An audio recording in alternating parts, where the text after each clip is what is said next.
O'zbekiston Respublikasi Prezidenti Shavkat Mirziyoyev to'ylarni keskin tanqid qildi va xalq dardini aytdi.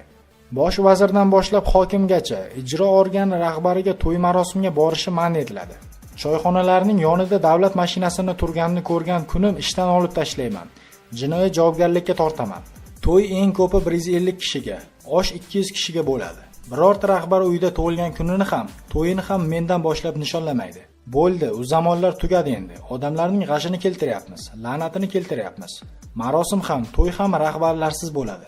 Bosh vazir boradi g'uddayib hamma muovini bilan. Hamma turadi. Sen o'sha qilgan 20 kilogramm go'shtingni puliga bitta kambag'alning uyiga borib kraska qilib ber, televizor olib ber, noinsof. Qaror chiqadi qaror. Prezident qarori emas, senatning qarori chiqadi. Qani birortang g'ing deb ko'r, u to'yga borish endi man etiladi. Men o'zim yuragimdan bilgan holda shuni aytayapman. Bu hammasi xiyonat bizning xalqimizga. Ikkinchidan, to'y qilishning me'yorini ham yozib beramiz. Toshkentda 4 ta qizi bor odam o'zini osishi kerak to'y qilish uchun. Oddiy odam, oilali, budjetdan oylik oladigan odam o'zini osishi kerak. 4 ta qizini erga berish uchun o'zini ossa to'g'ri bo'ladi. Nimaga? Hech qanday imkoniyati yo'q. Baribir bechora qarz oladi. O'ziga qaramaydi, doktorga bormaydi. Faqat shu to'yga yig'adi. Kimga kerak bu to'y?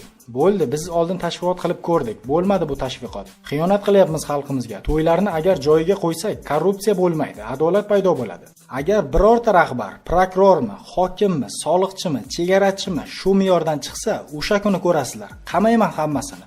Qaysi vazir yoki bosh vazir o'rinbosari shunday to'y qilishga qaydan oylik oladi? Hammasi o'g'irlik bu. Agar buni tagini surishtirsak, o'g'irlik. Bu ham ana shu adolatsizlikni targ'ib qiladi. Hamma bilish kerak. 110 kishi, 120 kishi, tamom. Juda borsa ruxsat olib komissiyadan 150 kishilik qiladi. Boshqacha to'y bo'lmaydi hech qayerda. Juda yaxshi to'y bo'ladi. Faqat yoshlar bo'ladi to'yda. Qariyalar non sindirishga boradi. Yoshlar to'yga boradi. Nima uchun buni aytayapman? Andijonda ham juda haliga ketgan ertalabki to'ylar, avvalo ertalabki to'ylar yo'q bo'ladi. Bo'ldi endi, obedda soat 1 dan 2 gacha to'y. Kechqurun qaysi restoran to'y qilsa, o'sha restoranni yopamiz, degan prezident.